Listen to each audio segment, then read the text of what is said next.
দর্শক আসসালামু আলাইকুম। রাজধানী মিরপুরে দিনে দুপুরে গুলি করে এক ব্যবসায়ীর কাছ থেকে 22 লাখ টাকা হাতিয়ে নিল দুর্বৃত্তরা। চ্যানেলটি আমার দ্বারা সাবস্ক্রাইব করেনি, দয়া করে সাবস্ক্রাইব করে নেবেন। দেখেন মানুষের কতটা নিরাপত্তাহীনতায় ভুগতেছে।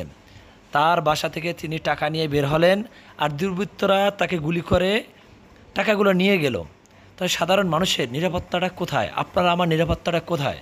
বর্তমান সরকার শুধু সংস্কার করতেছে, দেশ থেকে দুর্নীতি সরাই দিতেছে, কিন্তু মানুষের নিরাপত্তাটা কোথায়? দেখেন সিভিল প্রশাসন, পুলিশ এরা কী করতেছে? কার নিরাপত্তা দিচ্ছে? তারা মানুষের নিরাপত্তাহীনতায় ভুগতেছে। গেল 2 দিন আগে দেখলাম রাজধানী বাড্ডায় একজন বিএনপির নেতাকে গুলি করে হত্যা করলো। কারা?